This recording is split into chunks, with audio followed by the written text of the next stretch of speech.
Hi friends, today's video is about the Wii U and my collection of games. I've got 21 games to go through with you. I've categorized them first by exclusives, then I've got games that are also on the 3DS, then we'll talk about games that were ported to the Switch, then we'll look at a couple remasters, and finally some multi-platform games. But first, the Wii U is kind of a weird console for me. I don't remember the marketing for it at all. At the time, I was playing my PS3 a ton. I also had a Wii to play. I was looking forward to the PS4, and I just don't remember this thing coming out. I did get back into it about 2.5 years ago. I got back into collecting at the time. I was revisiting stuff that I had missed, especially consoles I missed. And I, of course, went straight to Yoshi, but then I looked at what games were on the Switch that were ported from the Wii U, and what was the best way to play it. Did it matter if I got the Switch version? Because the Wii U versions are much cheaper, especially when the games first came out. But I also found some other uses for my Wii U. The digital library of games was great to get some games that way, but also streaming Wii games on my Wii U. So, of course, keeping a Wii Motion Plus inside around is great, and a lot of games use Wiimotes too, so good to have. Other accessories of note would be the Pro Controller. This Pro Controller is kind of controversial because both sticks are on top. You know, on the Xbox side, you've got this stick on top with the other stick down here, and then Sony's got both their sticks down here. I actually oddly like this controller depending on what game you're playing. It'd be kind of neat to have for each console different styles of controllers depending on where you want your sticks. But alas, we don't have that. So let's get into the games. First, let's look at those exclusives. Up first is Wii Sports Club. This is essentially an HD remake of the original Wii Sports. You've got tennis, baseball, bowling, golf, and boxing. And at first, you could rent the games, you could buy individual games, and then later they came out with a physical version, which is what you see here, of course. Up next, we've got Kirby and the Rainbow Curse. This game has a really unique art style. It's got the clay model look. You have to use the gamepad to draw the platforms, and you can draw loops to make Kirby go faster. And you can have multiplayer. The other players would use Wiimotes and play as the Waddle Dees. So very interesting game. Game you'll never see make it to the Switch because of drawing those platforms as the core mechanic of the game. Next, we got Nintendo Land. This game was your pack-in title for most of the time, and it's kind of a tech demo, but it's cool. It's an amusement park. It's got 12 mini games. They're based on different franchises, so there's mini games based on Mario, Zelda, Luigi's Mansion, Metroid, Pikmin, Animal Crossing, DK, Yoshi, and more. So kind of a cool thing that never really took off. Very cheap game. Very unique. Better, I would say, with multiplayer, but there are some good single-player experiences here. Up next, we got a double pack. So this is Star Fox Zero and Star Fox Guard. You could get Star Fox Zero separately, I think, but this pack-in came with a sleeve. It's just got 2 cases inside, so it's nothing really crazy as far as a double pack. But the Star Fox Zero game is basically, I would call it similar to the original Star Fox 64 that way, except they use the gamepad. So you've got to use the gamepad for your cockpit and how you aim and shoot and that kind of stuff. Very weird. Not a lot of people loved it, but unique nonetheless. Next up on here, we have the other game, which is Star Fox Guard, which is kind of a tower defense style game. You're looking at a screen of cameras, and then you're picking which camera to go to, and that's the only one you can attack with, but you can see all the other views. So kind of a unique and cool tower defense game. That one, if you buy it separately, is super cheap.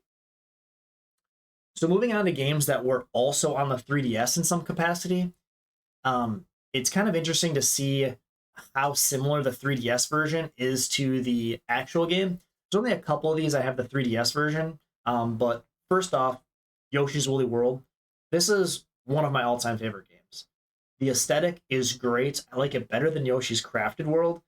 It's one of the few games that I do want to go back on 100%. You're going through and collecting all these different Yoshis, and you've got to save them because they were turned into yarn balls, so you're finding them in the levels and getting them, and you get different skins you can change your Yoshi to based on that. And it's fun to just explore. Like I said, really looking to go back to it and 100% it, but I did have a ton of fun playing that. Next up, we got Super Mario Maker.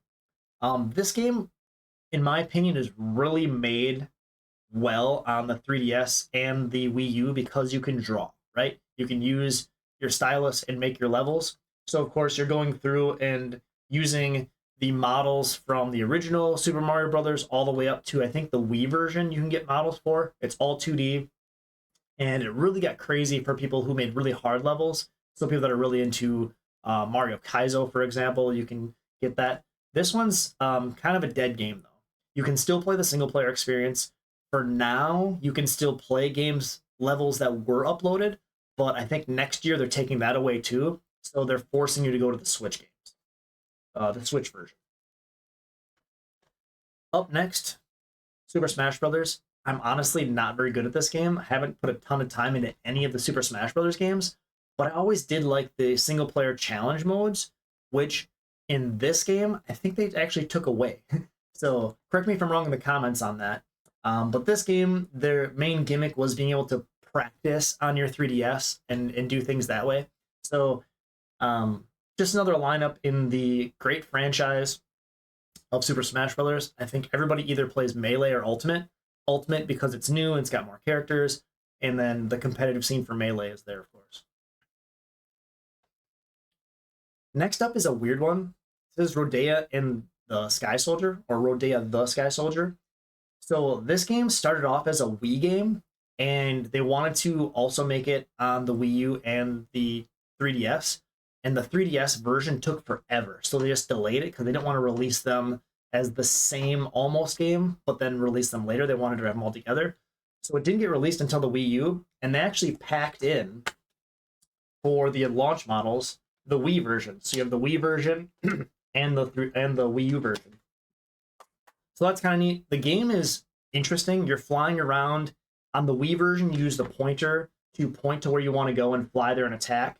On the Wii U version, you are just pointing to a spot with your right analog stick and flying there. And on the Wii version, your upgrades are temporary. On the Wii U version, they're permanent. But generally speaking, the game's the same. Neat game, nonetheless. Another game that is also on the 3DS would be the NES Remix Pack. I think on the 3DS it's the Ultimate version or what have you. But this is essentially two games put into one. So you have NES Remix 1 and NES Remix 2 in here. And this game is super unique. So what you're doing is taking NES games and they're making challenge modes out of them. So short mini games, if you will. And there's 373 total challenges across 28 games. So that could be a time attack. That could be redoing the level, combining different games together into a level, using different characters in different games, for example. Really cool, fun pick up and play kind of game. And the last game that I have that's also has a 3DS version is Scribblenauts Unlimited. I haven't spent a ton of time on this, but the concept to me is super cool because it's puzzle based. On this one, though, you've got an overworld to explore. You pick which puzzles you want to solve, and you're collecting star rights. And you can also do smaller puzzles to collect pieces of them. But that's essentially what this game is. Pretty cool, kind of sandboxy that way. Very neat game. So the next category is going to be games that were ported to the Switch. And I got most of those games on Switch because they were a deluxe version. They added more. They added DLC, those kind of things. But some of the games didn't really matter. So, for example, Donkey Kong Tropical Freeze, the only thing they really added to the Switch version, I believe, is the funky mode, which is basically easy mode, and it should have been here to begin with. The game is really hard. I beat this game, but I struggled through some of the bosses. It's very timing oriented, very much so old school of learn the patterns and a tough way to get through that way. Very precise platforming, but a very good game. Highly recommend it. You do have a companion that's with you, but it's a little different than in the older games. Your companion essentially allows you to jump higher or double jump, those kind of things. But fun game, very difficult. If you want an easier version, Switch version is better for that. Next up for games that got ported to the Switch that I bought on the Wii U would be Wonderful 101. I think the Switch version is a straight port. I don't think they changed much of anything. So this game on the Wii U, you have to use the gamepad to kind of draw your attacks. So you're essentially think of it as like a Pikmin style where you're collecting different heroes and they're fighting together. So when you combine them, they're morphing. So it's kind of like Pikmin plus Power Rangers in that regard. And you're exploring and finding more heroes to recruit that way. It does have really awkward camera and controls, but it's such a unique experience. I believe this is a platinum game, so they did a really good job. You can expect quality that way, but it just has its quirks. And last game that I have that's on the Switch, that I chose the Wii U version, is basically because of price. Hyrule Warriors Definitive Edition on the Switch is the way to go, but I think secondhand it's like $60. So the game is not coming down in price. They don't print it anymore. But cool game. Essentially, think of Dynasty Warriors, but Zelda universe. So Zelda characters, Zelda weapons, what have you. I believe you'd say you're clearing a map. So you're keeping an eye on the map and then clearing different areas and going through that way. Haven't spent a ton of time on this, but very aesthetically pleasing as far as the mechanics of attacking in that way. Very fun game as well. Next up, I'll do these two together because remasters. You've got the two Zelda games from the GameCube. I would say that the Wind Waker version is the better one to get for the Wii U because of the enhancements they made. The Twilight Princess game is really just a port. This game was on GameCube, it was on Wii, and then they brought it to Wii U, and it's an HD version, but I don't think there's a ton of changes. You do have the obvious having your gamepad for inventory, so you don't have to go into a start menu. That never bothered me, so I didn't see the allure there. But for Wind Waker, sailing is greatly improved. I think you can sail faster when you get the certain, I think it's red, the sail. So I played this through on the Wii U for that reason, but I played Twilight Princess on the game. And our last category is going to be the multi-platforms. This one's kind of not fair to call multi-platform because it's different on the Wii U. And it's mainly different for Zombie U because you're using your gamepad in real time.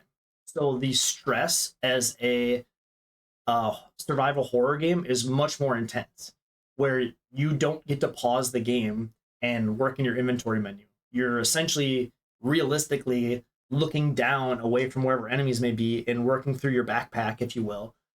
So that adds a huge element to this game. So it makes it a much more immersive experience. And you're also using the gamepad to scan around. So there's some cool features that way. Next one is kind of controversial, but I did see a recommendation for this game and just took a shot at it. I believe this is the last game in the Splinter Cell universe for Blacklist. People say this kind of killed the franchise, but apparently it's a good experience on the Wii U, and I'll give it a shot. But it's your typical Splinter Cell stealth game. You can choose whether or not you want to use stealth tactics or be a little more action-oriented. It does play in the third person. That doesn't bother me as well. But the fact that you get options on how you want to play, stealthy or not, I like that aspect of it. Next up, I can't say a ton about these games other than they're amazing. For Lego Batman 2, I own this game on Wii, and I've played a ton on there. I also own it on PC, and I've played it there. It's just a great game. If you've never played the Lego Batman games, I'd highly recommend 2. Lego Batman 1 is a little simpler, but very fun as well. Lego Batman 3 is different in the sense that it's open world. This one I have on PS4 and on PC as well. I just love the Lego Batman games, so if they make another one, I'll probably buy it multiple times again. Love playing these games. Very fun. I liked Lego Batman 2 a lot and 1 a lot because you'd play through the game once and then go back through and play the game as villains or replay levels now that you have more characters. Kind of a good way to go back and get more out of the game than just a one-time playthrough. And the last one is another Lego game, Lego Jurassic World. I think this one's also on the Switch, but it was on everything. Lego games are all great. There's not a lot of bad Lego games. It's really, do you like the source material? This game has 4 different movies in it, and you're going through different scenes from different movies. There's a ton of characters. You can actually play as dinosaurs in this. So very fun game. Lego humor is always great. Always recommend the Lego games. Find a way to play. So with that, what are your favorite Wii U games? Anything you'd recommend? that I should get on the Wii U instead of the Switch, or games that are just exclusive that I missed, let me know. Also, check out my favorites video. Check out my collection videos for the Super Nintendo, the GameCube, the N64. And if you want to see more of my game room, check out my tour videos. What collection do you think I should do next? Let me know in the comments what other game systems you'd like me to show you what I have for those. And don't forget to do all the YouTube things, comment, like, subscribe, all that stuff's great. And I also stream on Twitch Monday, Wednesday, Friday in the evenings, so check me out there. And have a good one. See ya.